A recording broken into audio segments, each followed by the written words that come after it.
अगर मैं आपसे बोलूं कि आप अपने क्लास 9 साइंस के सिलेबस को अगले 4 से 5 महीने में ख़त्म कर सकते हो और आप अपने क्लास 9 साइंस के एग्ज़ाम में मिनिमम 95% फोड़ सकते हो, तो आप क्या बोलोगे कि भैया ये तो इम्पॉसिबल है, ऐसा करना तो पॉसिबल ही नहीं है। But believe me, it's 100% possible. पिछले 1 साल से मैं 9th के बच्चों को गाइड कर रहा हूँ, स्पेशली उनको मेंटोर कर रहा हूँ, और मैंने ऐसे ऐसे बच्चे देखे हैं जिनके 8वीं क्लास तक कभी 70% मार्क्स नहीं आए, बट 9th क्लास में उन्होंने अपनी क्लास में टॉप किया है। मैंने ऐसे ऐसे बच्चे देखे जिनके कभी 8वीं क्लास तक उनके 80% मार्क्स नहीं आए, बट 9th क्लास में उन्होंने 92%, 94%, 95% फोड़ा है। और ऐसे हज़ारों एग्जाम्पल हैं। ठीक है, आपके ऊपर यार बस आपकी ना एक सोच बनी हुई है कि भैया मैं तो आज तक इतने मार्क्स आए तो मैं आगे ला ही नहीं सकता, मेरे तो आज तक कभी 70% से ऊपर आए नहीं है, तो 9th क्लास में मैं कैसे अच्छा स्कोर लाऊंगा। इस सोच को तोड़ने में आया हूँ। ठीक है, हमेशा मैं एक एग्जाम्पल लेता हूँ, बच्चों के मन में भर चुका है एग्जाम्पल, बट मैं दोबारा दूंगा एग्जाम्पल एक, कि जो एक एवरेज बच्चा होता है जो खुद को एवरेज मानता है, जिसके 60 मार्क्स 70 मार्क्स आते हैं, और एक जो टॉपर बच्चा होता है जिसके जो बचपन से टॉपर है, जो हर क्लास में टॉप करता हुआ आ रहा है। पता है फ़र्क क्या होता है उन दोनों के बीच में? दोनों की फ़र्क होता है सोच में। बिलीव मी, उनकी सोच में फ़र्क होता है। जो एक एवरेज बच्चा होता है जो खुद को एवरेज मानता है, पता क्या सोचता है वो कि यार मेरे तो ना 60% मार्क्स आ रहे हैं, मैं इतना ही ला सकता हूँ, तो वो उस कंफर्ट जोन के अंदर ही बंद के रह जाता है और वो उतने ही मार्क्स लाता है। बट जो टॉपर बच्चा होता है, पता क्या सोचता है वो कि यार मेरे को तो अच्छे मार्क्स लाना है, ठीक है, मैं तो 95% का टारगेट रखूँगा, मैं 90% का टारगेट रखूँगा, और वो उसको फोड़ देता है, वो उसको अचीव कर लेता है। क्यों? क्योंकि उसने बड़ा सोचा है। तो पहली बात, यहाँ पे जितने बच्चे भी इस वीडियो को देख रहे हैं, मुझे नहीं पता कितने बच्चे देखेंगे, बट बिलीव मी, आप अपना ड्रीम स्कोर, आपको जो टारगेट है वो कुछ भी हो सकता है। मैंने कह रहा कि आप 95 को टारगेट रखो, भाई आप 100 को रखो टारगेट। आज के दिन आप 100 मार्क्स को टारगेट रखो कि मैं 100 मार्क्स लाऊंगा। जब आप 100 की सोचोगे ना, तब आपके 90 मार्क्स, 95 मार्क्स, 97 मार्क्स आएंगे। ठीक है, तो आप में से हर एक बच्चा का टारगेट होना चाहिए 100 मार्क्स का। ठीक है, तो ये कुछ बातें जो कि आपको समझना ज़रूरी है कि अपनी सोच को बदलो। ठीक है, कंफर्ट जोन से बाहर आओ। 8वीं क्लास तक जैसे पढ़ना था पढ़ लिया है, बट 9th क्लास और 10th क्लास, ये 2 साल ऐसे हैं ना जो कि आपके आने वाले हायर स्टडीज़ में, आपके 11th 12th ग्रेजुएशन में आपका बेस बिल्ड करेंगी 9th 10th। तो यहाँ पे सीरियस हो जाओ। ठीक है, इस वीडियो के अंदर मैं आपको प्रॉपर एक स्ट्रैटेजी बताने वाला हूँ कि भैया कैसे पढ़ना है, सिलेबस में चेंज क्या हुआ है, रिसोर्सेज कौन से फॉलो करने हैं। मैं रिसोर्सेज आपको दूंगा भी, आपको स्ट्रैटेजी बताऊंगा, और लास्ट में कुछ 2 से 3 ऐसी बातें जिनका आपको ध्यान रखना है पूरे साल में। ठीक है, तो बिना किसी देरी के स्टार्ट करते हैं। देखो, स्ट्रैटेजी पे आने से पहले हमें सबसे पहले ये समझना पड़ेगा कि भाई सिलेबस में चेंज क्या हुआ है, क्योंकि अगर हमें सिलेबस पता होगा तभी हम एक प्रॉपर अच्छी स्ट्रैटेजी बना पाएंगे। ठीक है, बट सिलेबस को भी समझने से पहले हम एक बार ये देखते हैं कि भाई मार्क्स का डिस्ट्रीब्यूशन क्या है। तो आपका जो फिजिक्स है, जो फिजिक्स का पोर्शन है आपका, वो 27 मार्क्स का आएगा। ठीक है, आपको जो केमिस्ट्री का पोर्शन है वो आपका 25 मार्क्स का आएगा। आपको जो बायोलॉजी का पोर्शन है वो आपका 28 मार्क्स का आएगा। ठीक है, अब आपको पता चल चुका होगा कि आपका एक सिंगल एग्जाम होगा। ठीक है, एनुअल आपका एक सिंगल एग्जाम होगा जो कि 80 मार्क्स का होगा। ठीक है, 80 मार्क्स का आपका पेपर होगा, और 20 मार्क्स आपके इंटरनल होंगे, आपकी होमवर्क कॉपी, आपके असाइनमेंट, आपकी प्रोजेक्ट वर्क, आपके प्रैक्टिकल्स, उन सभी के 20 मार्क्स होंगे। और लास्ट में आपका एक पेपर होगा 80 मार्क्स का। टोटल आपके मिलके 100 मार्क्स हो जाएंगे, 100 में से आपके नंबर चलेंगे। इतना आपको आई गेस पता होना चाहिए। ठीक है, इसके बाद बात करते हैं भैया सिलेबस में चेंज क्या हुआ है। तो यार इसके ऊपर मैंने अलग से वीडियो बना रखी है कि क्लास 9 का सिलेबस क्या है, आप उसको देख सकते हो। अगर आपको वीडियो नहीं देखनी है, आपको चाहिए कि भैया हमें PDF मिल जाए, हमारा काम हो जाएगा, तो PDF का जो लिंक है मैं वीडियो के डिस्क्रिप्शन बॉक्स में दे रहा हूँ, बाद में जाके आप उस PDF को डाउनलोड कर सकते हो। ठीक है, तो सिलेबस आपको पता लग जाएगा। वैसे मैं बता दूँ कि सिलेबस में बहुत चेंज नहीं आया है, कुछ चैप्टर हैं जो कि डिलीट हुए हैं, अदरवाइज चैप्टर आपके पूरे आ रहे हैं। ठीक है, आगे चलते हैं। Resources to follow, believe me, एक एक पॉइंट जो मैं बताने वाला हूँ उसको नोट कर लो, इससे बाहर आपका एक भी क्वेश्चन नहीं आएगा। ठीक है, अपने एक्सपीरियंस से कह रहा हूँ, पिछले 1 साल से मैंने गाइड किया बच्चों को, और बच्चे मुझे बहुत भरोसा करते हैं। क्यों करते हैं? क्योंकि जो बताता हूँ ना वो हमेशा सच बताता हूँ। मेरा इसमें कुछ फ़ायदा नहीं है कि मेरे को कुछ फ़ायदा रहेगा या फिर कुछ वैसा हो जाएगा। जो बताऊँगा छोटा भाई बहन समझ के बताऊँगा। ठीक है, शुरू करते हैं। सबसे पहले आप कोई भी चैप्टर पढ़ रहे हो, ठीक है, आपको एनिमेटेड नोट्स पढ़ने। ठीक है भैया, ये क्या है एनिमेटेड नोट्स क्या है? तो अगर आपको नहीं पता तो पिछले साल मतलब लास्ट ईयर जो आपके सीनियर हैं उनको मैंने 9th के लिए one of the best notes जो यूट्यूब पे अवेलेबल है वो हमने प्रोवाइड किए थे। ठीक है, अगर आप सर्च करोगे ना कि क्लास 9 साइंस नोट्स या फिर फिजिक्स नोट्स, तो आप देखना, आप मैच कर लेना, सबसे अच्छे नोट्स आपको हमारे ही मिलेंगे, ठीक है। तो वैसे आपको कोई भी नोट्स चाहिए, किसी भी चैप्टर के नोट्स चाहिए, आप बस चैप्टर का नाम लिखो, ठीक है, कि matter in our surrounding notes, आगे लगा देना करियर फ्लक्स, ठीक है। मोशन नोट्स, आगे लगा देना करियर फ्लक्स, आपको मिल जाएगा। अगर आपको प्रॉब्लम हो रही है तो इन सभी नोट्स का जो लिंक है मैं डिस्क्रिप्शन बॉक्स में दे दूंगा, ठीक है। मैं आपको दिखा भी देता हूँ कि नोट्स की क्वालिटी कैसे है, ताकि आपको पता लग जाए, है ना। तो ये एक रैंडम नोट्स है, ठीक है, कोई भी रैंडम चैप्टर मैंने ले लिया है, आपकी एक फिजिक्स का चैप्टर रहेगा, ठीक है, वर्क एंड एनर्जी। तो आपको दिखाता हूँ कि नोट्स कैसे बनाए गए हैं, आपको कैसे पढ़ना है, ठीक है। तो पहले बात तो आपका ये अच्छा सा एक पोस्टर बनाए। इसके बाद अगर आप चलोगे तो देखो यहाँ पे जो भी डेफिनेशन यूज़ करी है ना मैंने, तो वो सबसे सिंपलेस्ट डेफिनेशन है।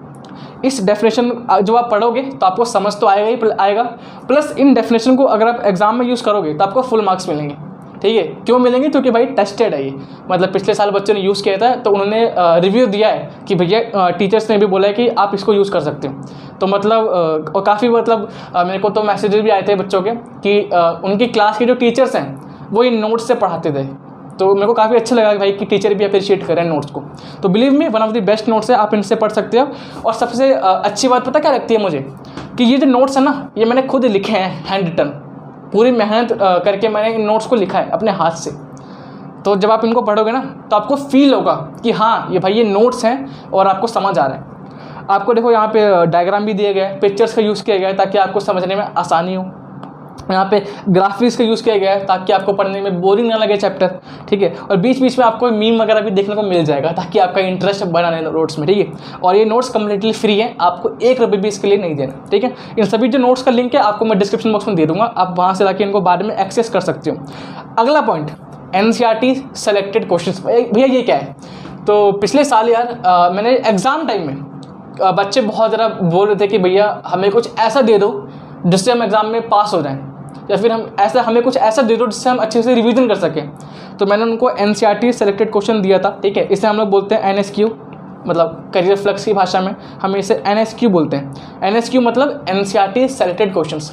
अब ध्यान से सुनना जो मैं बोलने वाला हूँ, ठीक है। हो सकता है कि तुम्हें अजीब लगे, बट इनको तुम्हें नहीं पढ़ना है। भैया फिर आपने बताया क्यों? मैंने इसलिए बताया कि यार जो ये NCERT सेलेक्टेड क्वेश्चन है ना, ये आपके रिविजन के लिए है, ठीक है। अगर आपका एग्ज़ाम आ रहा है, आपका एग्ज़ाम 1 दिन बाद है या फिर आपका एग्ज़ाम 2 दिन बाद है, उस केस में आप इनको यूज़ कर सकते हो। बट अगर अभी आपके पास बहुत टाइम है, अभी पूरा साल है, अभी हम स्टार्ट कर रहे हैं पढ़ना, तो अभी आपको NCERT का हर एक क्वेश्चन सॉल्व करना है, हर एक क्वेश्चन सॉल्व करना है, ठीक है। तो इसलिए मैंने बता दिया कि अभी इनको मत जाना, अभी जो आपके NSQ है ना, अभी इनसे मत पढ़ना, क्योंकि ये आपके इंपॉर्टेंट क्वेश्चन है। ये वो क्वेश्चन है जो कि आपके NCERT से सबसे ज़्यादा उठ के आए हैं। तो ये आपको मैं दूंगा, दोबारा दूंगा, नए तरीके से बना के दूंगा, बट ये कब आएंगे? एग्जाम टाइम में आएंगे, ठीक है। तो इसलिए अभी इनको नहीं पढ़ना है, अभी हमें नोट्स से पढ़ना है, और अभी आगे बताऊंगा अब आपको उनसे पढ़ना है। तीसरा पॉइंट क्या है?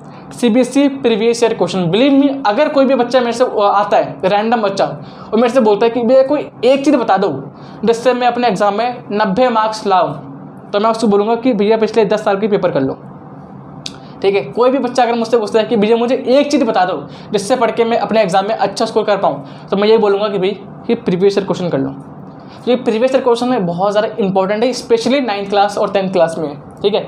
तो अगर आपके पास कोई भी बुक है प्रीवियस ईयर की क्वेश्चन बैंक की, फॉलो कर सकते हो, ठीक है। मैटर नहीं करता वो पुरानी है नहीं है, आपके पास कोई भी बुक है ना प्रीवियस ईयर की, आप उसे फॉलो कर सकते हो। अगर बुक नहीं है तो आप यार आपको इंटरनेट पे भी अगर आप सर्च करोगे ना नेट पे कि class 9th previous year question, तो आपको मिल जाएगा। बहुत सी वेबसाइट से जहाँ पे आपको मिल जाएगा, आपको बस ढूंढना है, ठीक है। आपको ढूंढना आना चाहिए, मिल जाएगा, ठीक है। अगर प्रॉब्लम होगी तो बता देना, मैं आपको भी मतलब मैं खुद से प्रोवाइड कर दूंगा। अगर प्रॉब्लम आएगी तो कमेंट कर देना कि भैया PYQs दे रहा हूँ। अगला पॉइंट, सैम्पल पेपर। अभी नहीं करना इसको, अभी नहीं करना। सैम्पल पेपर आपको कब करना है? एग्जाम टाइम, ठीक है। एग्जाम से 1 या 2 महीने पहले हम लोग सैम्पल पेपर करना शुरू करेंगे।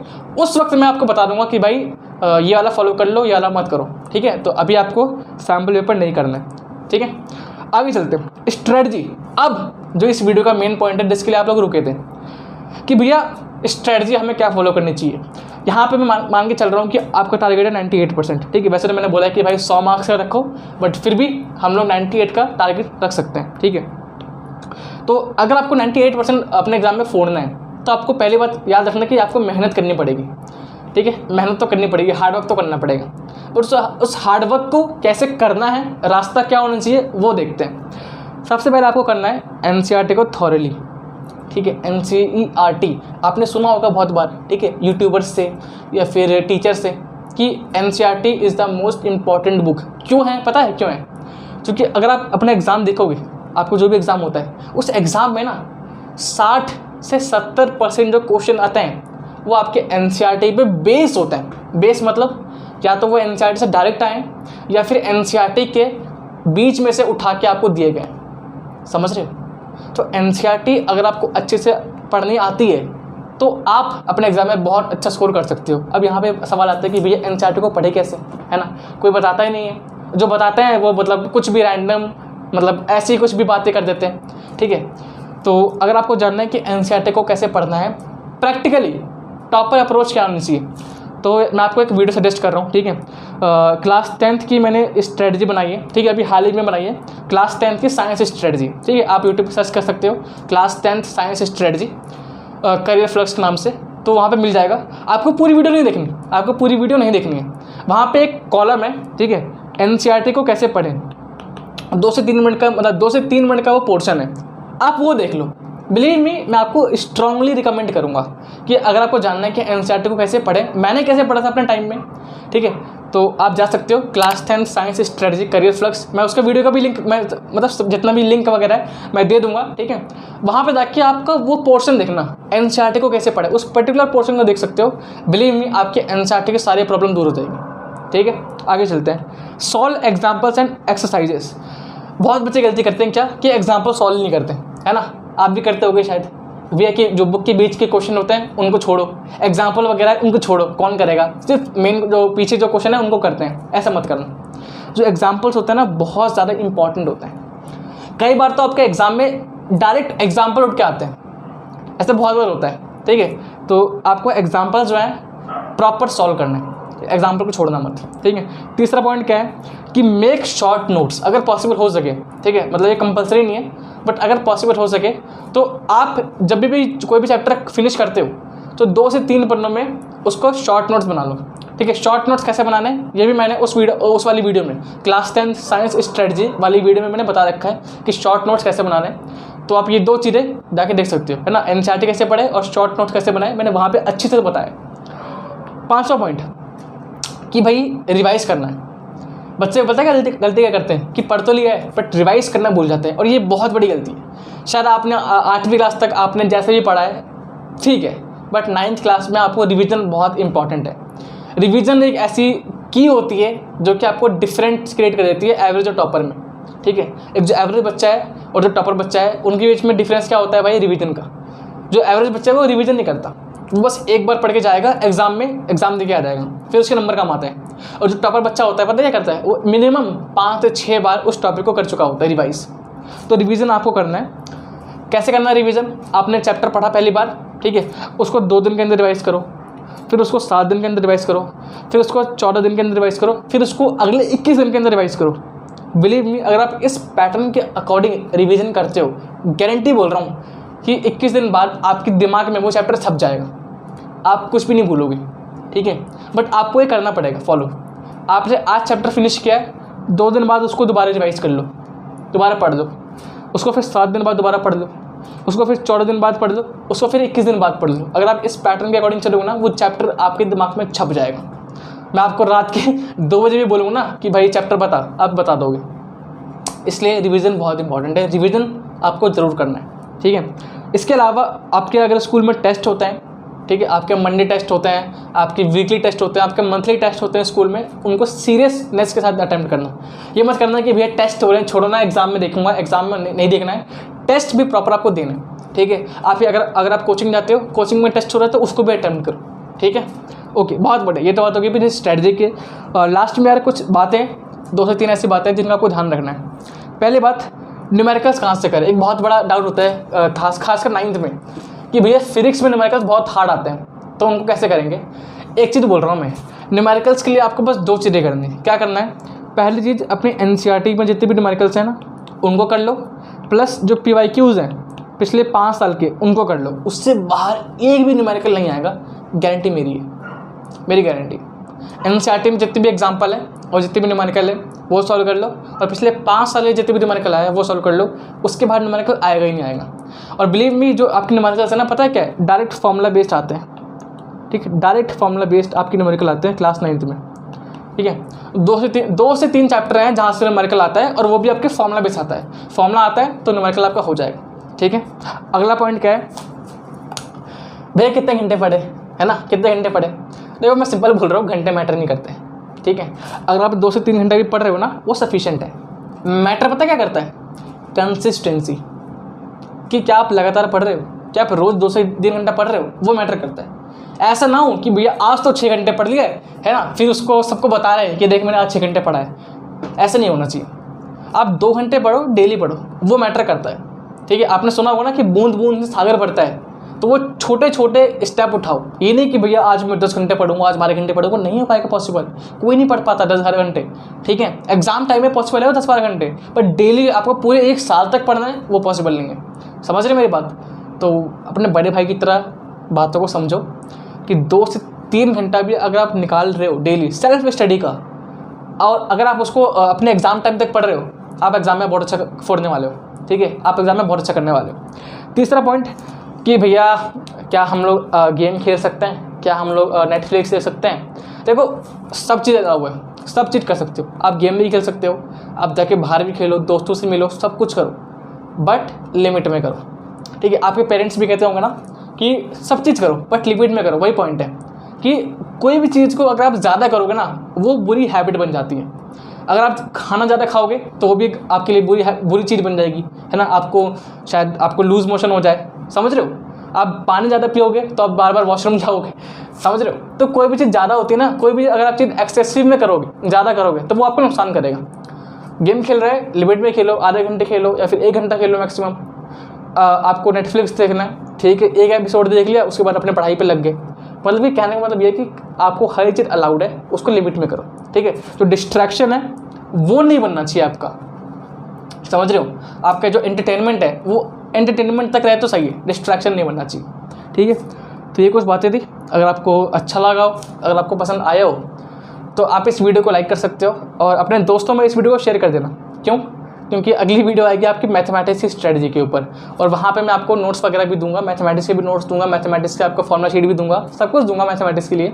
तो वो वीडियो तभी आएगी अगर आप इस वीडियो को प्यार दिखाओगे, सपोर्ट दिखाओगे, ठीक है। तो वीडियो को लाइक कर देना, पहली बार आया तो सब्सक्राइब कर देना, और इस वीडियो को हो सके तो यार अपने दोस्तों में शेयर कर देना ताकि उनको भी इसका फ़ायदा हो पाए, ठीक है। जल्दी मिलता हूँ आपसे अगली वीडियो में। तब तक के लिए अपना ख्याल रखें, अपने पेरेंट्स का ख्याल रखें, सेफ रहें, good bye and take care guys.